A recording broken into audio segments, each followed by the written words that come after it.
Alright, so I'm doing a video, and if you've been paying attention, you'll know that that's because I've made a 5-lever custom pick set, right? Because in my last video, fucking hell, when was that? I think it was for picking the winner for the giveaway. If you actually watched that whole video and you just skipped to the fucking end of it, you would have heard me say that I'm not doing another giveaway until I do a picking video. And I'm not doing a picking video until I've made my custom pick set, which I've fucking done, right? So what I'm going to do, I'm going to pick some locks with it, right? And then I'm going to explain why I made it, how I made it, and shit like that, right? So if you don't want to see it being picked, I'll try and put a timestamp somewhere, either on the screen if I can work out how to do that, or in the description, right? And you can just skip on and watch that. If you want to see the picking, then stay the fuck there. If you're not interested in any of that, right, then get the fuck off my channel, right? So, let me get my vice coming back. I've got a 5 gauge and a 7 gauge, right? One's a Viscount and one's a Yale Union. Because I've got a 5 and a 7 gauge, right? So, let's just check this in by get these on the front. Boy, look at it. Right, so we're going to use the 5 gauge on the 5 gauge lock, right? Now, again, these locks, oh yeah, they're not shit locks. You hear people say things like, oh, that's it. I was reading a post the other day, right? And some fucker was saying, oh yeah, don't pick those locks anymore because they're too easy. And I'm thinking, you fucking what? Like, what a stupid thing to say, because I've said this before, anyone can pick a lock, right? If you've had it for like a week, or you've had it for like a day or whatever, right? The difference between me and every fucker else, right? You're by here, I'm up there, you can't see me because I'm up here. Yeah, that's me being big-headed, but, you know, the difference is, I could have that same person come and see me, right? And I'd give him a lock that he claims that are too easy to pick, right? Pick it first time without seeing the key, without looking at the fucking levers. Pick it first time, every time. Let me see you do that. Right? It won't be fucking easy then. It's completely different, alright? It's a completely different thing. But, yeah, I'm gonna stop talking shit, because, you know I like to do that. And, come on, man, you know you've missed me, right? There's nothing else to watch on YouTube when it comes to mortise picking. Unless you want to be fucking put to sleep, like. Know what I mean? Although no, there's a very specific binding order on this lock, so right there. There we go.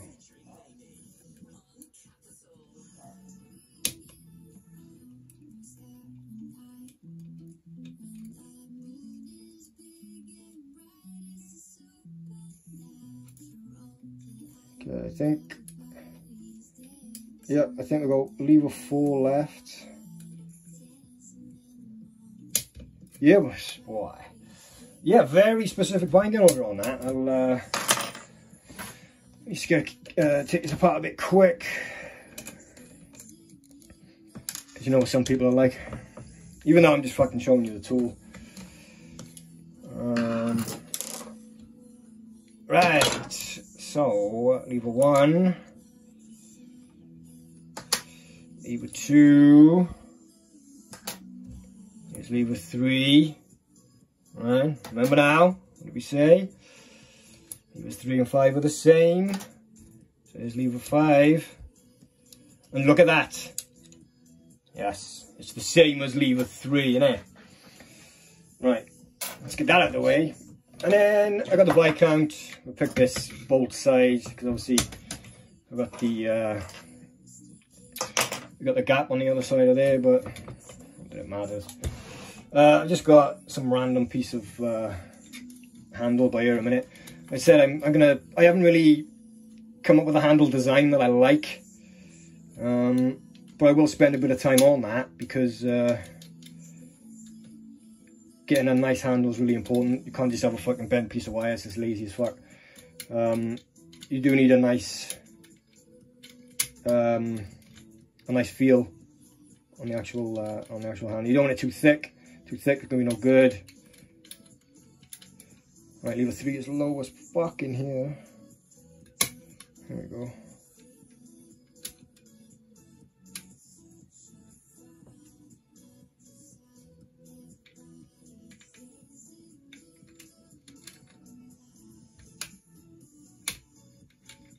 Stuck under it again there.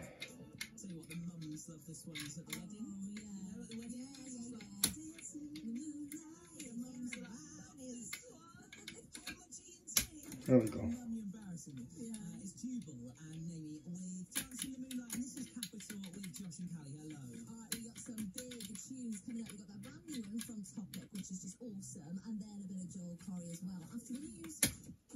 There we go, lever 5. Levers 3, 4, and 5 are low as fuck in there. So, yes. That's the 5 and the 7 gauge custom pick that I've made. Right, so why did I make that? Let me just move my vice out the way. So there. Right, so yeah, there's plenty of pick sets around, isn't there? And there's things I like about some of them, and there's things that I don't like about some of them, right? So I mainly use the Rimmer Brothers pick, the RB pick, but if that was perfect for me, then I wouldn't know how to make this one, would I? So there's things I don't like about that as well. So I went and made my own. Now, when I first started, I had an idea in my head. I was always going to do certain things, but yeah, there was other things to consider, like the groove at the back, the actual run, the upstand, the stopping point, the weight of this tool, the length of this tool. There's a lot of different things that are involved when you're making a really good fucking pick, right? Now, I was always going to use the V-groove, right? Always going to do that because, you know, it's a fact. It is easier and it's more comfortable just to slide out than, say, if you had, I don't have one, but one with like a notch in it like that, right? Now, there's nothing wrong with that. It's just, again, understand that this is the world's best 5-lever pick set for me, right? It's customly designed to my specifications, right? So, yeah, I was always going to have that.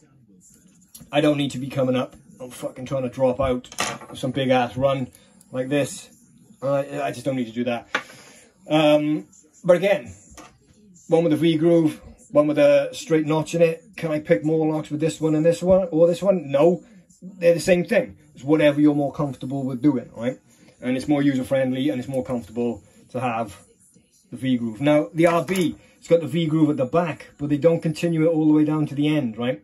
I've done that. I've continued my V-groove all the way down, right down to the fucking end there. The RB one, they've flattened it on both sides, so then it goes from a V then into a notch, right? I haven't done that. I've V'd it all the fucking way down because that's what I wanted to do. It's my fucking pick, right? Now the length, I always like to be closer, as close as I can to the actual tension bar itself with my handle. You see some of these fuckers and they're fucking bending around over here. Like, same with anything, any machine you use, right? The more rigid you can make things, the more control you're going to get over it. It makes sense to be closer to the tension bar, right? Obviously, I've worked out the clearance within a door and a door handle. I've had this wire for fucking years, so I know it's the right length. But yeah, I always wanted to get the right length of it, so that one's bang on for me, right?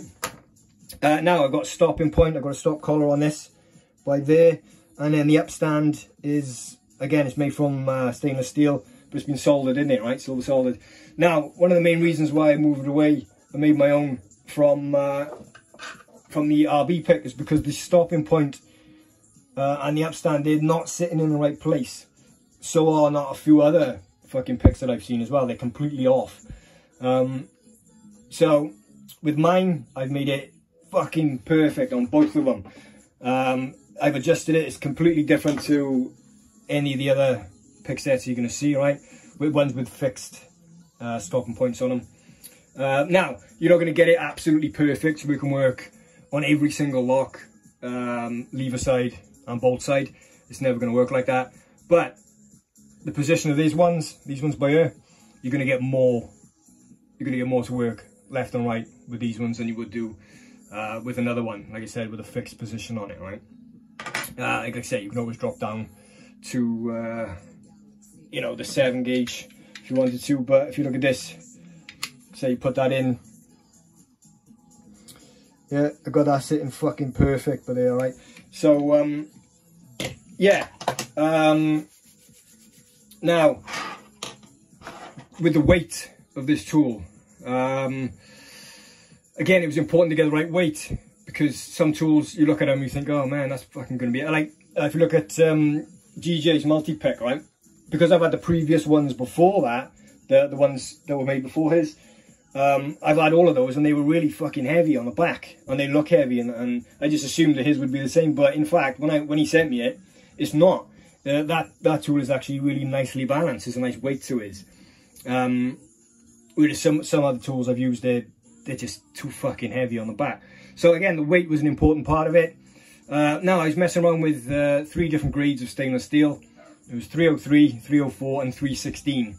And I've made loads of different ones. I got a couple by there's a couple over there, I got some over there, and I've made them in all 3 of those grades. And I always go back to 304 stainless steel. It just feels more weighty for me, right? 316 is too heavy. I made a lovely one out of 303. It works perfect. Nothing wrong with it. It's just the same as this, but it's made on 303. And again, will that one pick more than this one? No, they're both the same thing, right? But again, this is my pick. I can make it whatever weight I want, and I'm using 304, right? Now with the handle, with the actual handle itself, I tried a few different ones. I tapped some screws in and had some screw-in ones. Wasn't fussed on that. I even silver soldered some fucking handles in and tried that. But what I'd done was, if you look at, again, the RB, they've got the bends in the handle like that, and the one part is going to be really small. Again, they just push in on that tool, and the other one is quite long. Right now, I like this.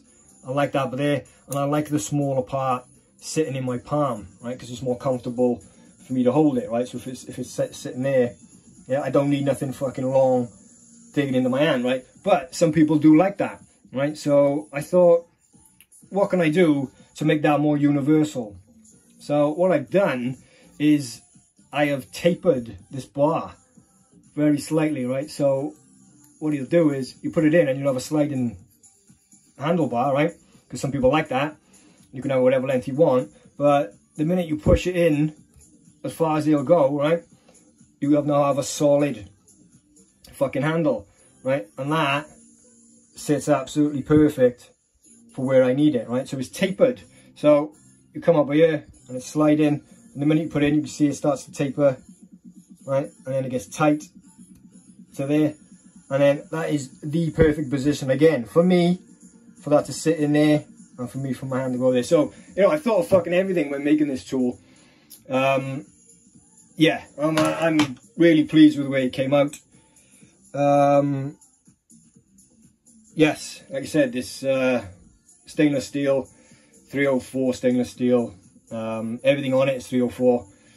The upstand is silver soldered in, and again with the handle, I got different, if you've seen on Facebook, I did put a picture on. This is one of the custom handles that I made. But because I've mainly been using the circular one, I've been using it for years, I will probably go back to that. But I'm going to make them single-ended. I did look at using double-ended, but if you look at my wires and you know that, you know, I put a curve in mine. The problem with the screw chop handles when they're double-ended, right, the minute you screw it in, because of the way they're made, you're going to end up fucking putting pressure on the upstand on either side of the wire, right? And then that's just going to fuck up the tool itself, right? So screw top double-ended handles, yeah, not really that good, to be fair, for my wires anyway. So I probably will go with a round one. I got different size and shape aluminium. You don't want a steel handle, it's too fucking heavy, right? Aluminium is good for it. So yeah, I will make a different shape handle. Like I said, it'll probably be round, but yeah, I'll make a tidy one. But yes, that is a little look at this. Now I did make this for myself, but as I started making it, I ended up getting an email from Sid. Well, he goes by the name of Viking Strength Sports on YouTube, and I think on Instagram as well. And he asked me where to get a pick set from, and now I just started making this, and I said to him, you know what, if you can hold out for a bit, I'll fucking make you one for nothing, and I'll send it you, because it'll give me a bit more of an incentive, because if I'm making it for myself, I probably wouldn't have fucking done it by now, because you know, I'm like, oh, I'll go in there, I'll do it tomorrow, I'll do it the next day. But I ended up making it. Again, it's specifically made for me. But I'm sure it's going to be fine for him as well. So yeah, I made him this. And I know he's going to use it. He's looking to get into 5-lever mortise picking. So this will give him a little step up into that. So this is for him. Yeah, I have made another one, which is for me. But yeah. So yeah. This is it, 5 and 7, the world's best 5-lever pick set. Was for me, but it's not anymore. It's for Sid. But yeah, so there you go. All right, I'm out. See you later. Bye bye.